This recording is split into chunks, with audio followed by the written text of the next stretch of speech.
Kepada Pak Didang dan Pak Suradi. Bismillahirrahmanirrahim. Assalamualaikum warahmatullahi wabarakatuh. Waalaikumsalam warahmatullahi wabarakatuh. Yang saya hormati Pak Didang, rekan-rekan guru SMP Negeri 195. Sebelum kita memulai pelatihan tentang implementasi kurikulum Merdeka di SMP Negeri 195, di mana nanti ada dua acara, yaitu yang pertama evaluasi pelaksanaan kurikulum Merdeka, dan yang kedua simulasi diferensi mengajar pada kurikulum Merdeka. Nah, sebelum dimulai, mohon izin Pak Didang, saya akan bacakan biodata dulu Pak Didang. Oh, udah, nggak usah. Oh, nggak usah, langsung aja Pak Didang. Oh ya, baik. Mudah-mudahan nanti apa yang disampaikan oleh Bapak Didang dalam pelatihan ini bermanfaat bagi kita semua. Dan nanti rekan-rekan dulu kalau memang ada yang perlu ditanyakan, monggo ditanyakan. Nah, untuk itu waktu saya serahkan kepada Bapak Dr. Didang. Monggo kepada Pak Didang dipersilakan.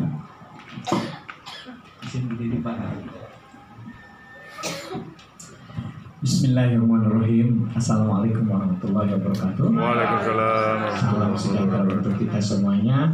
Terima kasih Pak Suradi, yang sama-sama kita hormati Bapak Kepala Sekolah, Pak Rahman yang sedang bertugas, Bapak Ibu Wakil yang tidak saya sebut satu persatu, kemudian Bapak Ibu rekan-rekan guru yang teramat saya cintai. Sudah hafal kan pantun saya? Gimana? Pantunnya gimana? Ikan hiu makan tomat. Saya bisa mengatakan begini, kudungnya beda dong. Ada coklat, Bu Ami hijau. Kemudian bajunya Bu Dewi coklat, gitu. Nah, kurikulum pun begitu. Apa yang unsur pembedanya apa? Nah, unsur pembedanya itu kalau untuk kurikulum adalah standar nasional pendidikan. Oke, saya tanya sekarang, standar nasional pendidikan itu apa?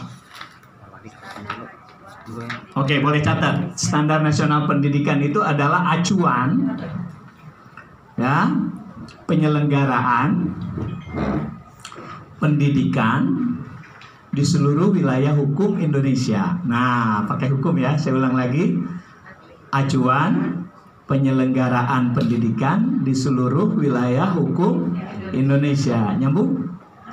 Jadi semua sekolah-sekolah yang ada di Indonesia, bahkan yang ada di luar negeri, harus mengikuti standar nasional pendidikan. Maksud saya sekolah Indonesia yang ada di luar negeri harus mengikuti standar nasional pendidikan. Ya, apalagi kita yang ada di Durensawit, ya harus mengikuti standar nasional pendidikan ini yang sekarang ada di PP nomor 04 tahun 2022. Nah, tanggal 5 September ini kemarin saya ngajarnya di Singapura.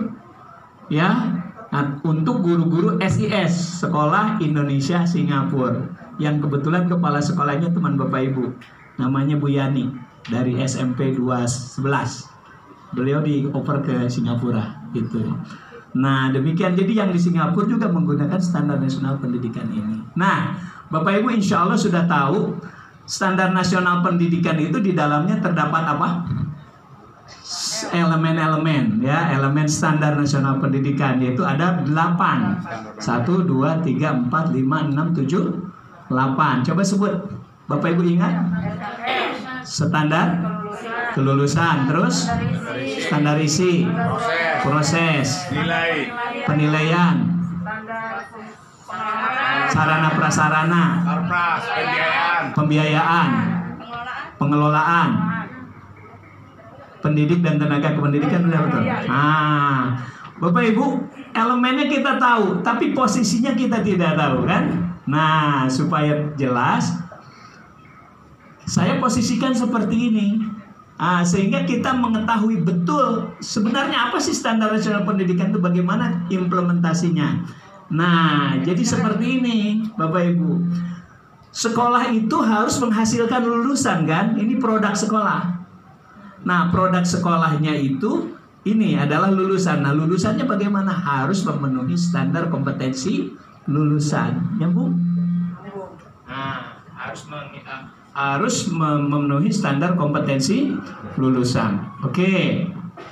Nah, nanti standar kompetensi lulusannya apa? Bentar dulu ya. Nah, standar kompetensi lulusan ini akan diperoleh dengan baik ketika prosesnya bagus.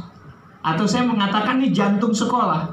Jantung sekolah itu 3. 1, 2, 3. Yaitu standar terpenuhinya standar apa? Isi, terpenuhinya standar proses, dan terpenuhinya standar penilaian. Nyambung sampai sini? Oke, good. Keren banget. Nah, ini prosesnya. Dan ini adalah pendukung proses, pendukung produksinya gitu ya. Kalau ini proses produksi, ini pendukung proses produksi. Nomor 1 ini ya apa?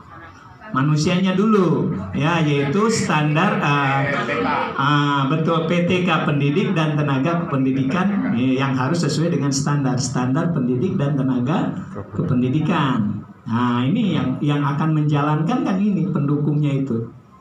Oke, pendidik itu guru, tenaga kependidikan itu administrasi gitu dan lain sebagainya. Oke, nah, dan ini penting banget nih. Ya, apaan nih? Bu Imas. Sarana dan prasarana. Sarana dan prasarana. Suara saya bagus nggak? Bagus kan, sound sistemnya bagus. Nah, gitu kalau karena sarana prasarana bagus, tepuk tangan dulu dong. Ini betah nih, kalau suruh nyanyi juga betah. Gitu ya. Nah, ini lagi Bunda, pembiayaan, kudu ada duit. Ada lemper nggak? Ada di bawah. Jangan. Udah, sudah makan ya. Nah, ini ya, semua kegiatan-kegiatan itu perlu uang, makanya harus sesuai dong standar pembiayaannya ada gitu. Nah, yang terakhir beliau nih, Bunda Eni. Ya, Bunda Eni yaitu pengelolaan. Jadi semuanya kelola. Baik ini kelola dengan baik semuanya ya. Bagaimana SPG-nya harus benar gitu, apa KOSP-nya harus benar, semuanya harus dikelola dengan baik. Sehingga saat akreditasi itu cari. Nah, nggak usah kayak gitu ya, karena memang kita sudah tahu, setiap hari sudah terbiasa dengan standar-standar itu. Halo? Nyambung? Nah, oke, kalau nyambung, saya mau nanya nih sekarang, Bapak Ibu, saat ini kita sedang membicarakan kurikulum, betul? Nah, menurut Bapak Ibu, kira-kira yang langsung dari 8 standar pendidikan ini, standar nasional pendidikan ini, yang langsung ngait dengan urusan kurikulum itu apa? Standar yang mana saja? Betul sekali, isi, proses, penilaian untuk menghasilkan SKL. Jadi ini 4 hal ini langsung terkait dengan urusan kurikulum. Halo? Nah, sekarang kita akan membicarakan kurikulum 2013 terlebih dahulu ya, supaya nyambung. Saya tanya, kalau di kurikulum 2013 SKL-nya apa sih? Apa? Betul ya. teman-teman udah pada tahu semua. Tercapainya, betul. KI, ya. KI 1, 2, 3, 4. Artinya lulusan kita harus baik sikap spiritualnya, itu KI 1, harus baik sikap sosialnya, harus baik pengetahuannya, dan harus baik keterampilannya. Nah, jadi itu aja. Makanya yang tampil di rapot itu 4 hal. Kalau kurikulum apa tadi? Kurikulum 2013 tuh bagus sikap spiritualnya, sikap sosialnya, pengetahuan dan keterampilan. Bahkan dipisah ya itu di dalam rapot itu. Nah, untuk mendapatkan KI 1, KI 2, KI 3, dan KI 4 yang baik itu, nah diberikan standar isi. Nah, standar isi di kurikulum 2013 berupa apa? KI KD, alhamdulillah. KI KD semua mata pelajaran dari agama sampai olahraga sampai SBDP semuanya ada KI KD-nya, ya. Bahkan KI-KD yang awal itu semuanya lengkap, KI 1-nya, KI 1 ada tapi belakangan kan yang muncul seperti itu hanya pelajaran PPKN sama agama, yang lainnya mulainya dari KI 3 gitu ya. Nyambung. Nah, guru harus berupaya memahami KD-KD tersebut karena akan diberikan kepada siapa? Siswa. Nah, gitu ya. Nyambung. Nah, saat memberikan materi-materi sesuai dengan KI-KD itu, nah, harus sesuai dengan standar apa? Proses. Harus sesuai dengan standar proses. Nyambung.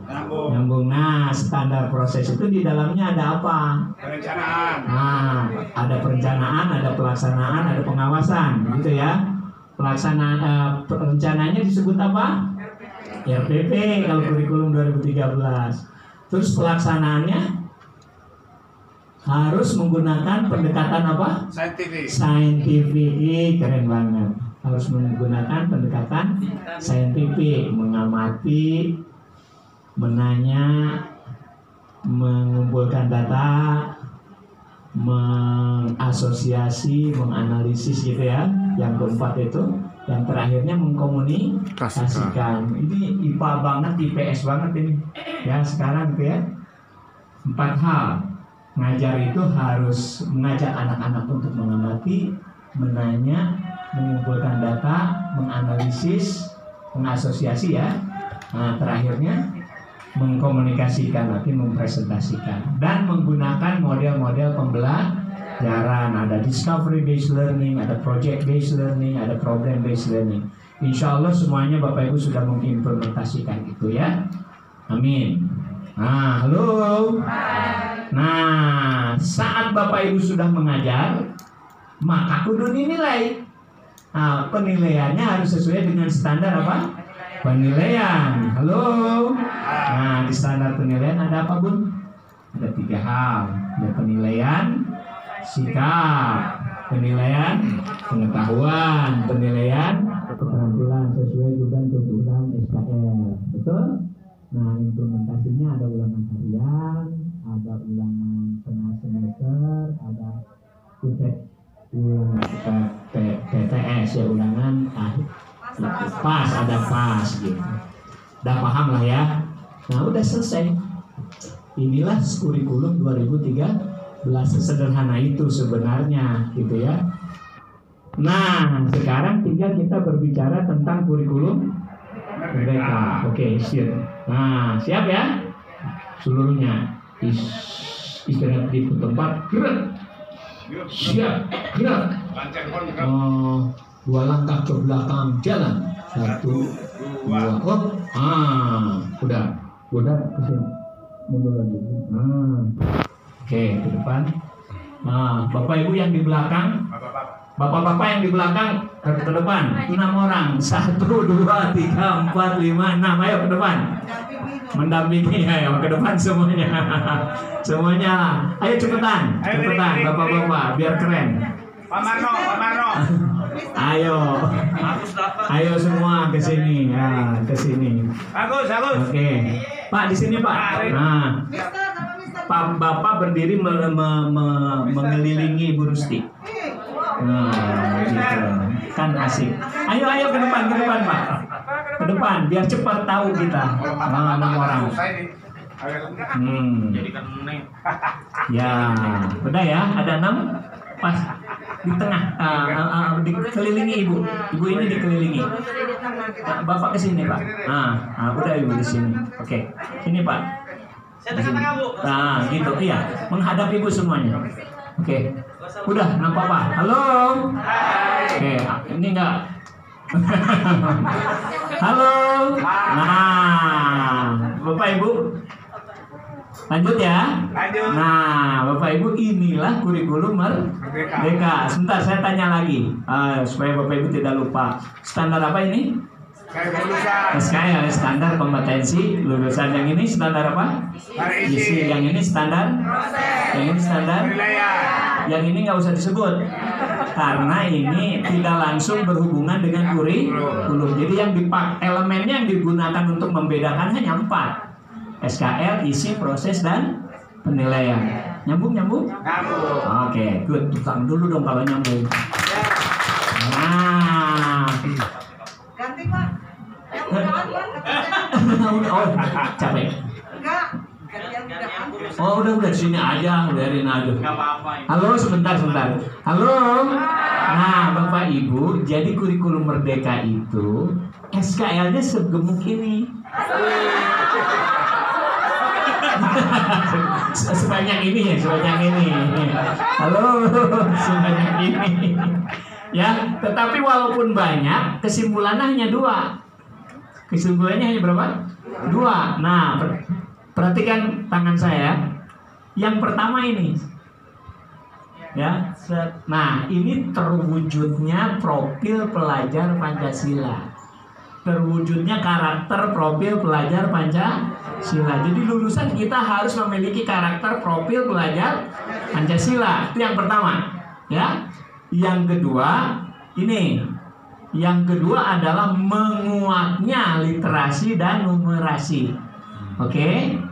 Ada 2. Satu pertama, terwujudnya karakter profil pelajar Pancasila. Yang kedua, menguatnya literasi dan numerasi. Jadi 2 hal. Pikirin gimana caranya supaya sampai ke situ gitu ya. Nah, makanya kita harus tahu nih profil pelajar Pancasila itu tadi banyak yang jawab, keren banget ya. Nah, ada 6. Ya, ada 6. Yang pertama ini dulu. Nah, ini beriman, bertakwa kepada Tuhan Yang Maha Esa dan berakhlak mulia. Memutar ke sana atau ke sini? Ke sana boleh. Nah, yang ini adalah yang ini berkebinekaan global. Bukan nasionalis lagi, tapi global. Bagaimana caranya supaya siswa itu sadar sebagai penduduk dunia? Ya, bukan hanya skup Indonesia, tetapi bagaimana dia berpikir tentang dunia gitu. Saya ingin kalau anak-anak kita itu seperti orang Korea kemarin. Coba orang Korea tampil di Trans TV ya kemarin. Cuma begini-begini doang. Begini-gini dari Korea, dibayarnya sangat mahal. Ya, lah emang kita nggak bisa punya nuki yang kayak gituan kan? Bisa nyanyi kan? Cincang geling kan bisa. Tapi tampilnya di Jepang, tapi tampilnya di Amerika. Nah, orang Korea itu keliling kayak gituan berapa miliar.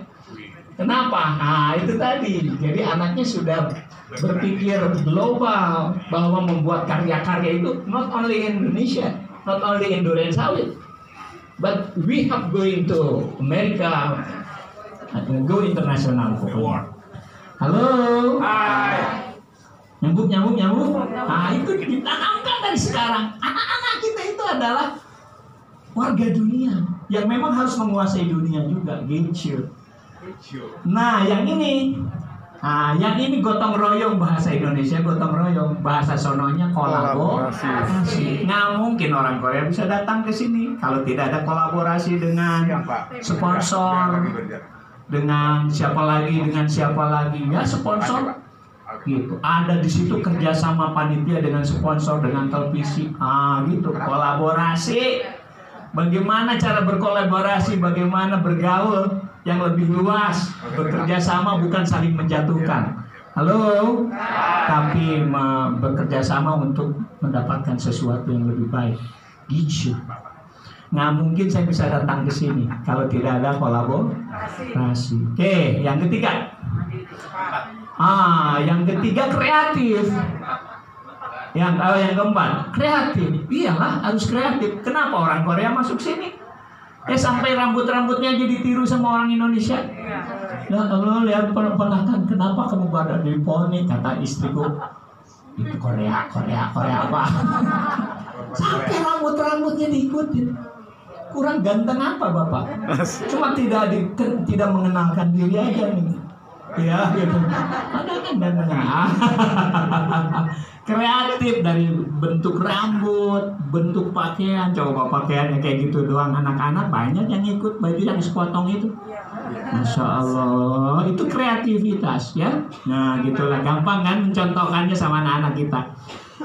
Beliau yang kelima bernalar kritis ya tuh. Jadi memang harus kritis. Bagaimana caranya? Kenapa ini begitu? Kenapa gitu ya. Nah itu tadi, makanya kudu nanya gitu. Kepandaian bertanya itu merupakan sesuatu yang memang mahal, harus diajari. Apalagi IPA IPS kan itu kepandaian bertanya ya, membuat rumusan masalah gitu ya, sehingga bisa memecahkan masalah ya. Gimana ya kira-kira ya? Apa sih yang kira-kira menarik di skup dunianya? Kira-kira apa? Itu kalau tidak dilatih tidak akan melakukan, tidak akan menghasilkan apa-apa gitu ya. Halo, nyambung lah ya. Terlalu panjang penjelasannya. Nah yang ini apa? Mandiri. Bapak Ibu, sudah mulai negara kita itu susah, pembantu susah. Tuh saya punya cucu nih, kan sombong tuh, simpan di HP saya. Tapi itu untuk ngasuh cucu itu gitu, susah. Pembantu banyak yang datang tapi gajinya mintanya 4 juta coba. 4 juta itu gaji kita, 4C saya. 4,5 juta itu. Ya kalau dikasih sama lo buat makan apa gitu lah kira-kira seperti itu. Pak saya di Singapura segitu pak, minimal di Singapura malah 6 juta. Gitu karena memang udah standar dunia. Jadi pembantu kita kenapa pada pergi ke Singapura, ke Hongkong. Ya karena Hongkong, memang gajinya sekitar itu 6 jutaan sebulan. Kalau kita 6 jutaan juga gampang kan di sini. Ayo, gitu. Iya gitu lah, kita aja segitu gajinya. Nah makanya memang kemandirian harus dilatih. Bagaimana nyuci sendiri, tidur sendiri, cuci piring sendiri ya. Nah, dan sudah mulai. Halo, sudah mulai di rumah juga nggak pakai piring kalau makan, pakai kertas. Benar. Saya bilang mak kenapa sih makan kayak gini? Sudah papa nggak ngerti. Siapa yang mau nyuci? Pakai kertas pak, pakai sapu lidi. Iya sapu lidi pakai kertas. Pakai rotan ya kan, sekarang macam-macam daya plastik. Nah itu mengurangi tenaga untuk cuci piring. Nah itu kreatif, yang bikin itu kreatif. Nah ini orang pada males cuci piring, bikin piring yang kayak gitu. Udah ya 6 ya. Wah hilang makan. Beriman, coba sebutkan saya pegang. Beriman, bertakwa, dan berakhlak mulia. Terus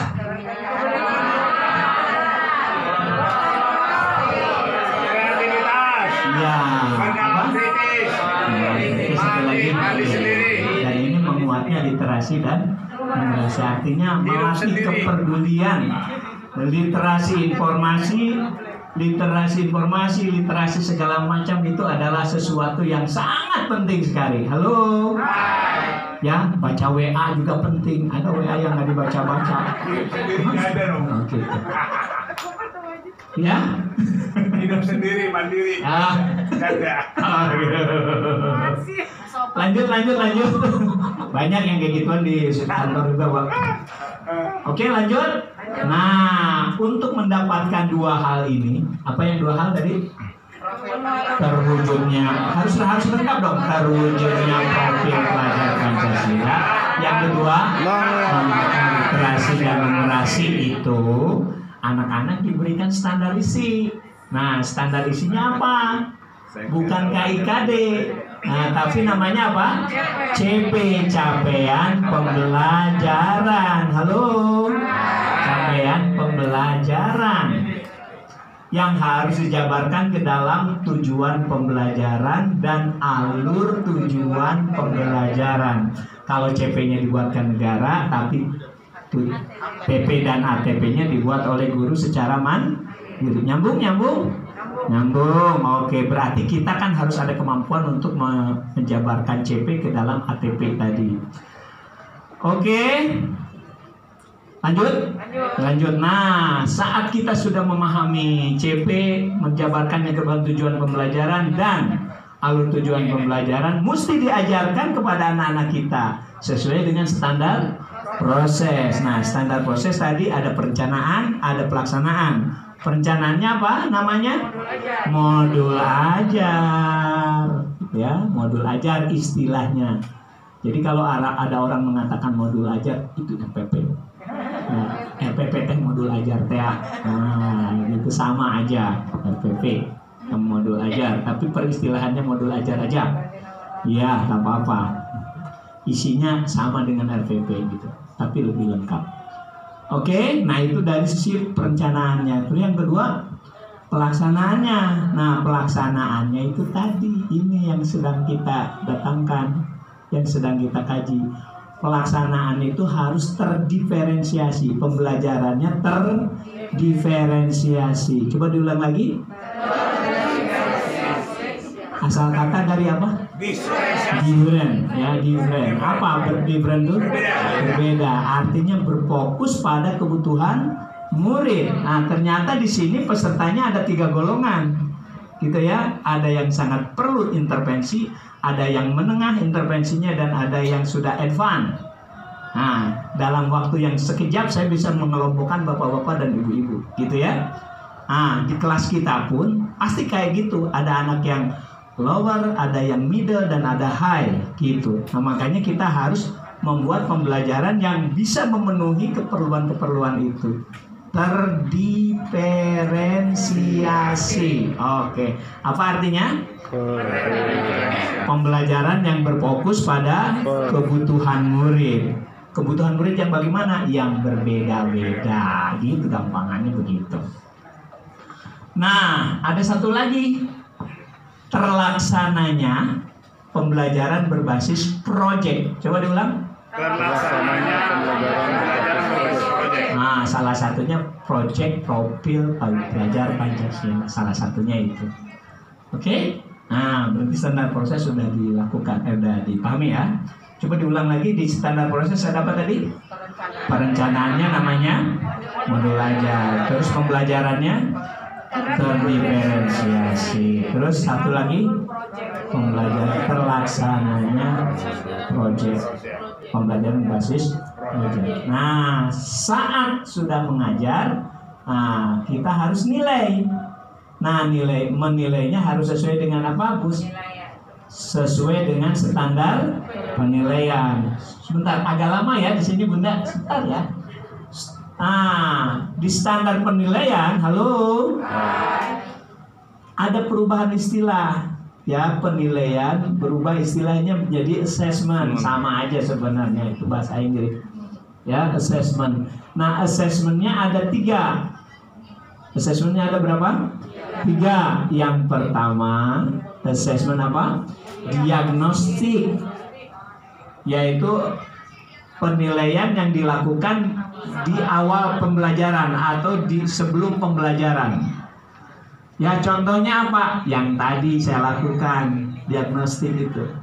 Ya, bikin kayak gitu tak usah harus uraian isi, nggak usah, belum tidak, iya kayak gitu aja bisa ya. Itu diagnostik contohnya. Halo, oke. Untuk apa? Memberikan, memetakan ya, untuk memetakan, oh kayak gini kayak berapa orang nih yang sudah pinter ya, berapa orang yang sudah tak perlu intervensi?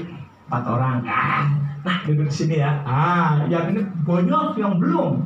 Semuanya tidak. Alhamdulillah, berarti ada kerjaan kan. Kalau semuanya ya balik aja saya. Gitu. Halo. Nah, gitu ya. Jadi yang pertama apa tadi? Diagnostik. Nah, diagnostik terbagi 2 bagian. Ada diagnostik kognitif dan ada diagnostik non kognitif. Nah, yang kognitif contohnya yang mana? Yang tadi terkait dengan pengetahuan. Nah, yang non kognitif itu latar belakang. Nah, yang tidak saya lakukan hari ini karena memang rada ribet, drama, gitu ya, gitu. Nah, itu yang melakukan juga tak usah guru kelas, tak usah guru mata pelajaran, mungkin guru BK yang mengerjakan. Oke, diagnostik tadi apa? Assessment apa? Di awal dan Assessment yang dilakukan di awal pembelajaran, gitu ya. Untuk apa? Memetakan kondisi murid. Ada terbagi atas berapa bagian? 2 bagian. Yang pertama, yang kedua, kognitif. Alhamdulillah. Oke. Nah, yang kedua formatif.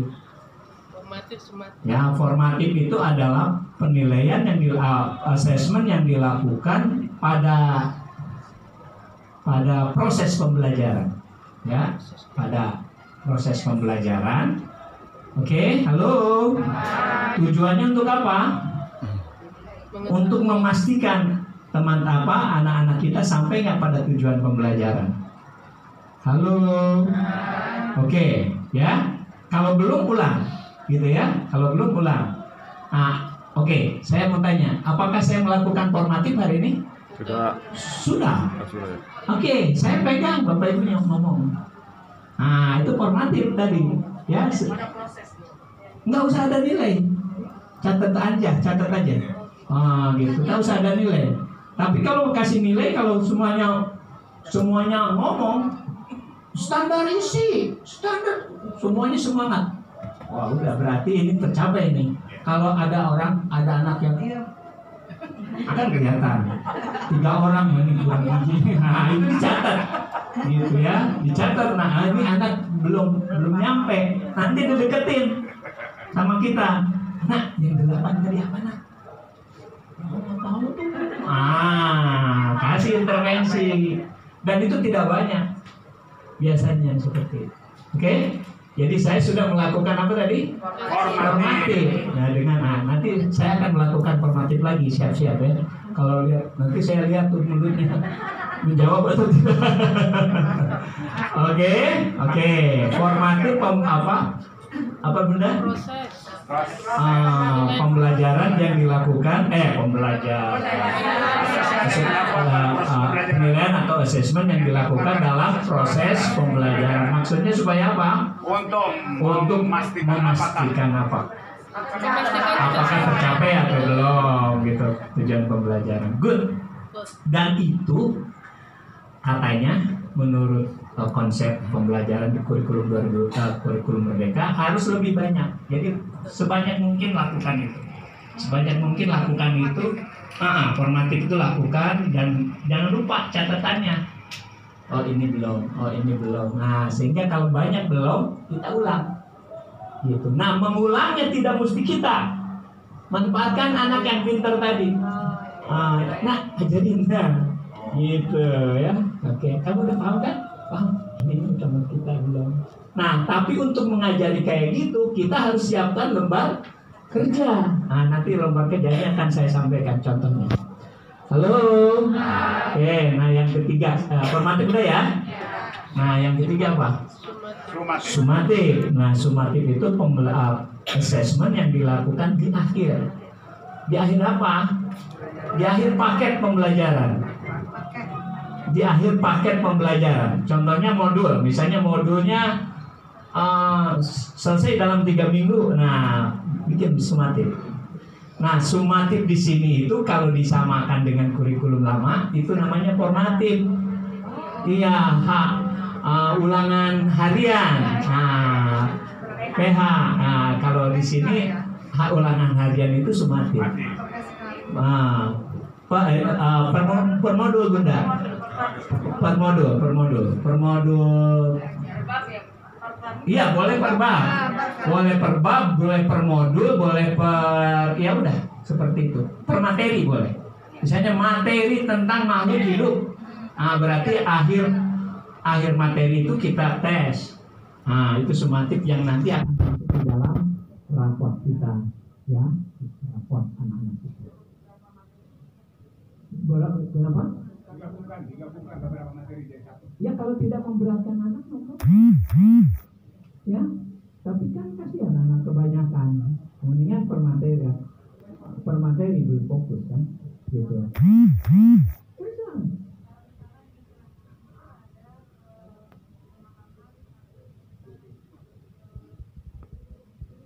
Tuh, halo. No problem, itu satu. Materinya 3, oke, terserah ibu. Halo, jadi itu tergantung pada kita dan kita mengukur kira-kira anak mampu nggak. Kalau memang materi terlalu sedikit, udah gabung aja.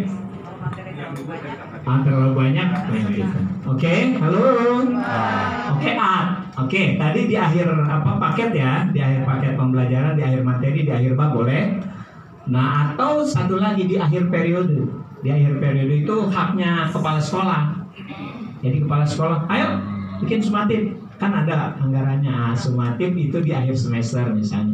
Itu pun namanya sumatif yang nanti juga akan dirata-ratakan dengan sumatif yang tadi. Halo, nyambung. Nah, sudah habis. Nah, Bapak Ibu, sok balik lagi ke posisi semula. Di sini belum. Semula. Halo, saya akan melakukan apa? Formatif. Bapak Ibu, anak-anak, gitu ya. Oke, kita sudah belajar tentang kurikulum merdeka ya. Oke ya. Nah, ini standar apa? Standar kompetensi lulusan. Standar kompetensi lulusan kurikulum merdeka itu ada 2 loh. Yang pertama apa? Terujunya. Yang kedua, penguatnya literasi dan tepuk tangan anak-anak. Keren. Gitu kan senang kayak gitu. Oke, anak-anak siapa yang bisa menyebutkan? Atau kita mau bareng-bareng menyebutkan dimensi profil pelajar Pancasila? Kita bareng-bareng saja. Yang pertama apa? Good. Yang kedua? Kebinekaan global. Yang ketiga? Kreatif. Dan satu lagi? Bagus, tepuk tangan, keren. Yeay. Nah, saya ingin lihat ada nggak yang cuma begini-begini bengong. Ternyata nggak ada yang bengong. Kalau standar isinya apa? CP yang harus dijabarkan ke dalam apa? CP dan ATP. Very good. Nah, tepuk tangan. Kalau standar prosesnya? Yang belajar terus pembelajarannya terdiferensiasi. Terus satu lagi? Terlaksananya pembelajaran berbasis proyek. Tepuk tangan. Nah, yang terakhir ini apa? Standar penilaian. Yang pertama apa? Penilaian berubah jadi assessment. Assessmentnya berapa? 3. Pertama, 2, 3. Keren banget, tepuk tangan. Nah, ini kita akan omongin yang ini. Udah berdiri lama nggak diomongin. Kasihan. Ini gurunya harus, ini mah kata Pak Dida, bukan kata itu. Gurunya harus ikhlas. Yang kedua harus peduli. Yang ketiga proaktif. Tidak tahu nanya. Coba ulangi lagi. Ikhlas, peduli, proaktif. Good. Udah itu aja. Sarana prasarannya dipelihara dan dilengkapi. Gitu. Kalau uangnya tambahin, tapi tetap hemat. Kalau pengelolaannya harus lebih teliti, gitu ya. Halo, itu mah nggak usah dihafalin kata Pak Bidang. Yang tadi itu. Oke, Bapak Ibu, tepuk tangan untuk kita semuanya. Sudah difoto belum nih? Oh, malah di filmnya. Oke, foto dulu.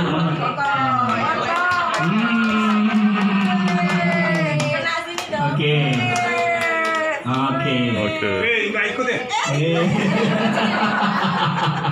Udah? Oke. Udah, Pak. Oke, tepuk tangan. Silakan kembali ke tempat. Keren. Keren. Apa sih lu? Sabar banget ya.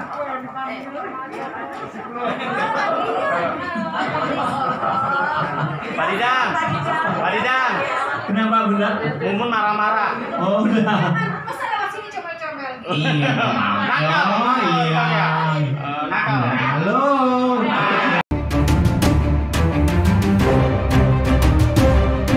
Baliknya ya. Halo. Bapak Ibu, itu kertas bekas. Ya, kertas bekas jangan dibuang-buang. Ya, bisa dijadikan sebagai bahan untuk membuat lembar kerja, begitu ya? Silakan diisi. Nah, SKL-nya apa? Kurikulum Merdeka. Kemudian standarnya apa? Oke, ditulis, diisi. Oke.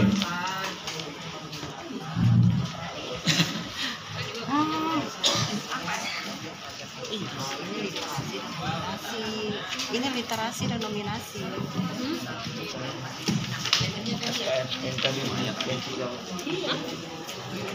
Itu yang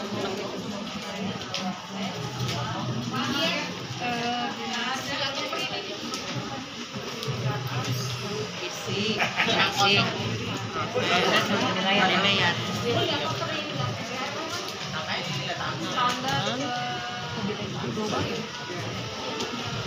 Jadi diskusikan aja. Diskusikan standar nasional. Yang tadi. Halo. Bisa dipahami LH-nya? Bisa kami ya. Bapak Ibu,